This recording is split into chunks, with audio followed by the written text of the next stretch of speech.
where we had the negotiations about the digital identity. And I have bad news. The Member States and the European Parliament came to an agreement. That means that probably not far from now, the digital identity will be a fact in the European Union. Right after this agreement, Commissioner Breton said, now we have the digital identity wallet, we have to put something in it. And what he meant was the digital euro, also known as the central bank digital currency.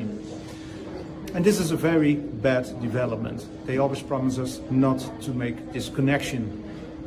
And even a lot of experts, privacy experts and security experts, warned also last week this is a very bad idea for our privacy and our freedom.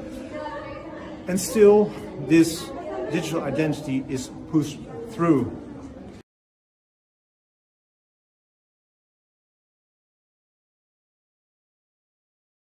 The most glaring example we've ever seen from a prominent world leader. Von der Leyen is the president of the European Commission, 450 million people living within that union.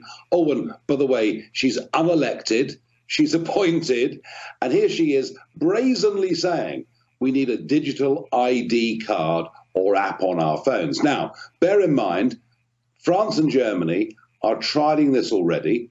The European Union, she wants this to be enforced by the early 2030s and, may I add, backed up by a central bank digital currency, living in a cashless society.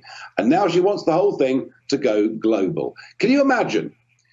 On this ID card will be not just your date of birth, your gender, your eye color, your height, your approximate weight. There will be your vaccine status, your financial status, and goodness knows what else will be on that card. Can you imagine this data falling into the hands of bad actors? And if you think about it, I speak as somebody who's recently been debanked as a result of his political opinions, and this is happening in America too, as you well know, to lots of people. If we're not careful, we head towards a Chinese-style social credit system where unless you go along with the views of the day, you become a non-person. I cannot think of a more dangerous initiative than this. Yet the odd thing is you've picked it up and you tweeted about it earlier on today, but the rest of the world's media are simply ignoring it. The problem we've got is we have to ask a question whether our leaders actually believe in our nation, because they're prepared to surrender sovereignty to the World Health Organization, the United Nations, the EU, and goodness knows what comes after that. And the truth is, the world will be a better, more prosperous, peaceful place if democratic nation states cooperate and trade together, not give away their powers to unelected bureaucrats. And that was the Brexit message all those years ago. We simply have to say, no, we believe in liberty, we believe in freedom, we believe in the nation state.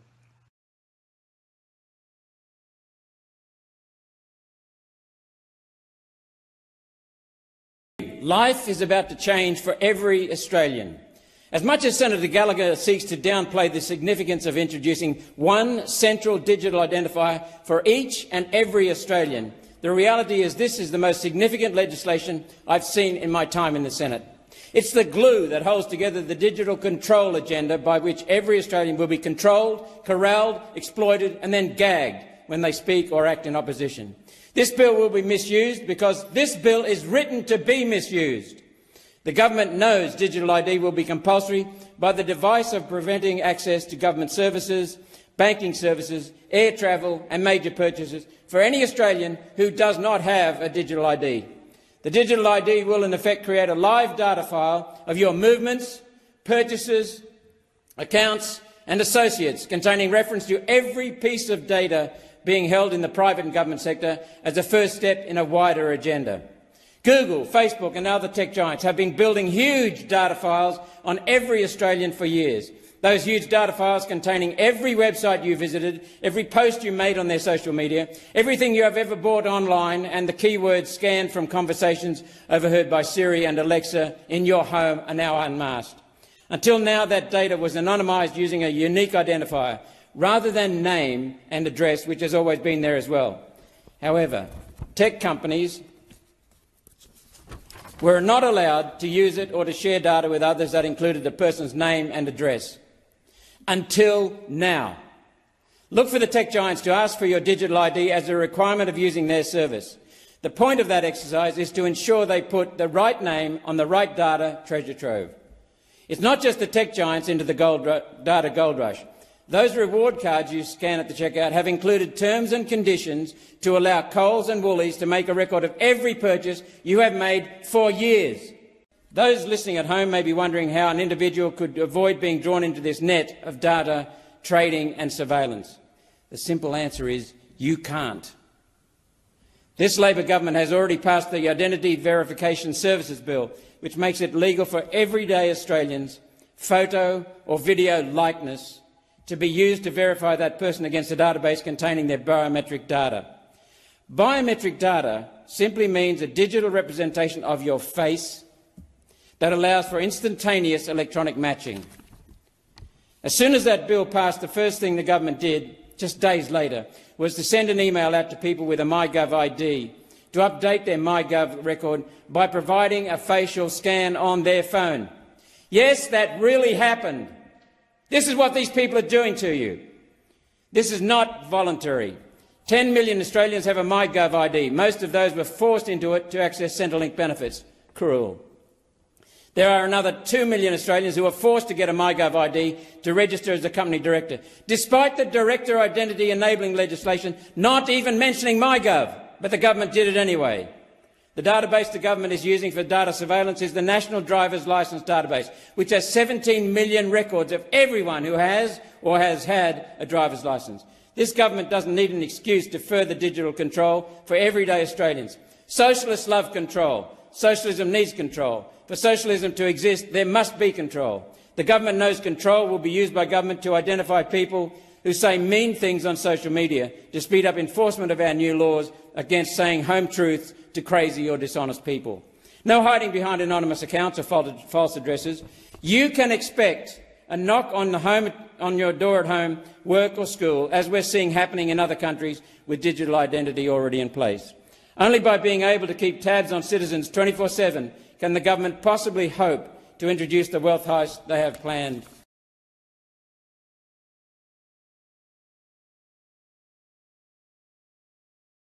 No, look, the fact of the matter is this is legislation. People that aren't aware of this is, I think, one of the biggest stories in Australian politics over the last period. I mean, this is going to fundamentally change everything we do, and this is going to become an enormous impost on freedom. People 40 years ago pushed against the Australia card in numbers. We need people to do the same thing here with this digital ID. This will set up a framework whereby you can only be identified by way of your digital footprint, whether it be by your biometrics, so like when you hold your iPhone up and your facial recognition goes into the phone, that sort of style of system. And they're saying at the moment, no, it's all just voluntary. You don't have to worry about that. It's not going to be mandatory. Just like, remember that safe and effective jabs that we used to get? They were only voluntary as well to start off with. And then before you know it, you couldn't get a job without one. So, I mean, if you believe that, then I've got a nice big wire coat hanger over the Sydney Harbour Bridge, which I'm going to sell you this afternoon. This is going to become fundamental to everything you do in this country, including at some point getting a Medicare number, going to hospital, getting a bank loan. And, you know, I can tell you right now, and I'll just get my tinfoil hat out, because we're running out of conspiracy theories, by the way. They all seem to come true, so we're going to find a few new ones. How about this one? If you want to have a look at what our future looks like, look at the Chinese Communist Party's social credit system and the way they do things over there, because that is the system that is coming to you and us and all Australians as a result of this digital ID system. There will be a time in future where you simply can't get on a plane because your social credit score has dropped because you jaywalked in order to get to the airport and you can't buy a ticket, and your bank account with its digital currency is linked to this digital ID. This is a digital snare trap. It has to be opposed. And I think there is now until the 19th of January to get online, look up the submissions. The government's taking submissions. Australians need to be aware of what's happening. A politician who is a good servant of the people, and that's Matt Canavan. He explained even within the bill the government is proposing, well, listen for yourself, it's pretty shady.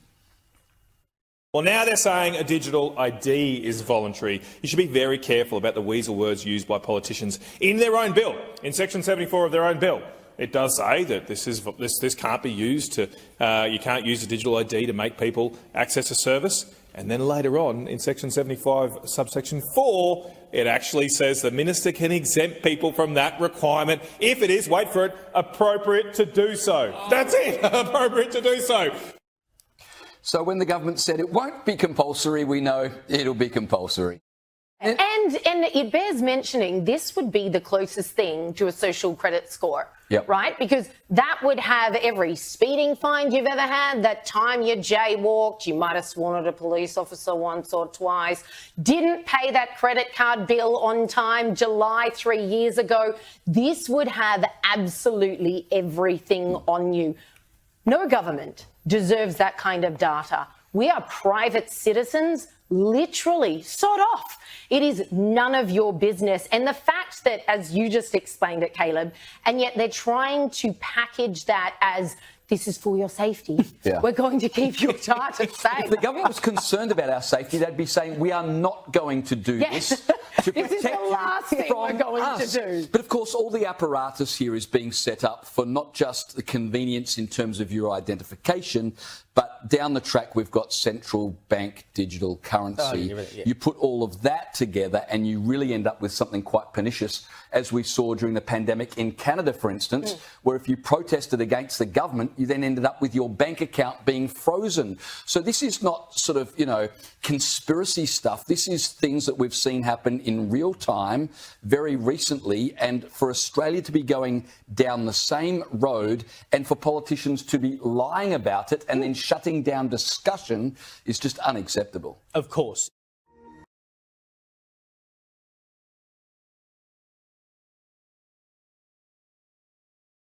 Digital ID stuff, if I can, for a moment, Mike, because I'm not sure that people realise, you know, in Australia right now they're saying it's voluntary, okay?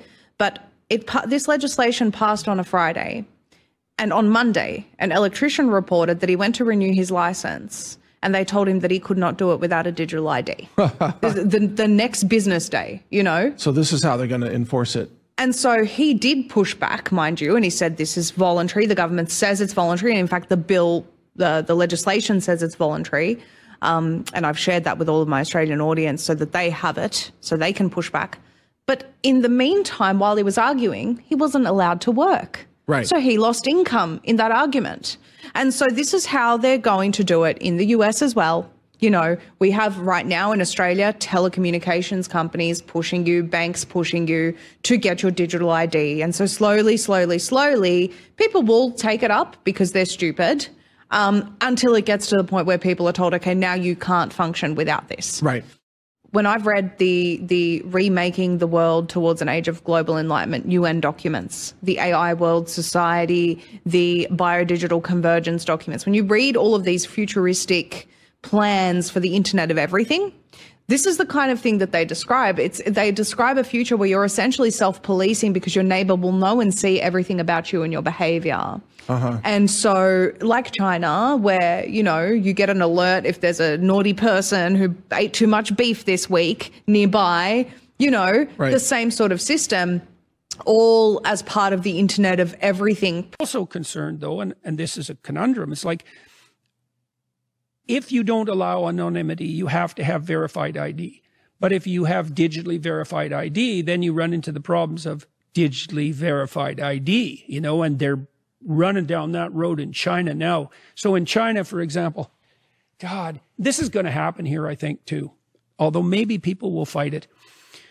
If a traffic camera catches you jaywalking in China, okay, so the digital ID system has you. It has your blood now. It has your genetic code. It has your photograph. It can identify how you walk. So even if you can't see a face, you can be picked up by gait. It will convict you of jaywalking and take money out of your bank account with no intermediating judiciary at all, and show a picture of you to the people in the neighborhood so they know that you have jaywalked and reduce your social credit score. And if your social credit score falls below a certain level, then you can't buy drinks from a vending machine. You can't play video games. You can't go on a train. You can't get out of your 15-minute city. All that's already in place in China. Do you think that would be helpful or unhelpful? It would be, I think it would bring in, and it has already in China, I think it'll bring in a totalitarian tyranny so 100% complete that it would make George Orwell's 1984 look like a picnic.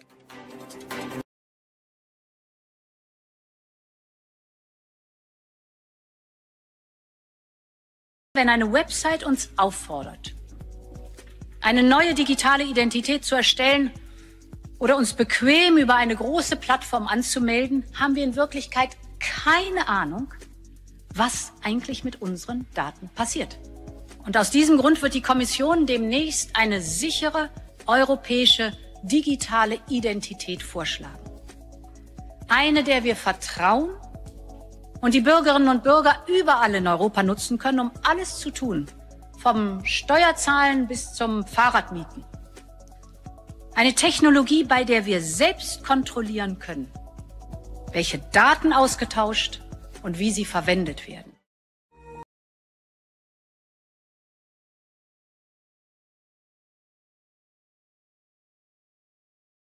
Πρέπει όλοι να πάνε να βγάλουμε ταυτότητες.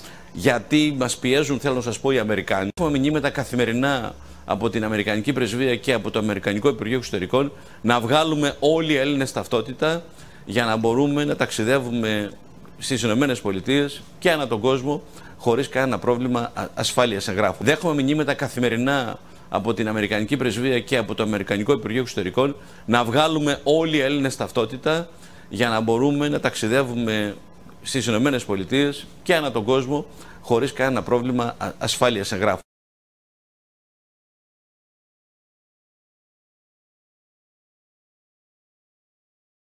The digital ID, which has been a big problem to us for a very long time, is now on a testing mode for the next 2 months.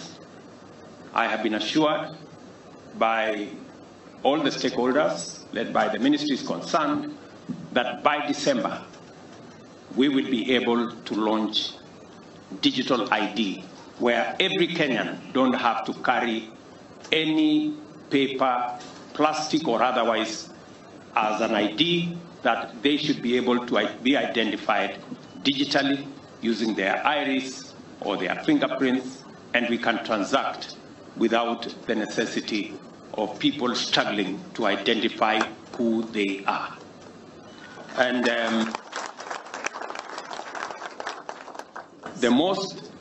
the proudest part of it is that we don't have to spend the billions that we have spent on all the other manenos, as all of you know.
επίσης, στις Ηνωμένες Πολιτείες. Πριν από το τέλος της θητείας του, ο κακόβουλος σατανιστής και γυραλαίος πρόεδρος Τζο Μπάιντεν σχεδιάζει να υπογράψει εκτελεστικό διάταγμα για την επιτάχυνση της υιοθέτησης από τη χώρα μιας τυποποιημένης πλατφόρμας ψηφιακής ταυτότητας.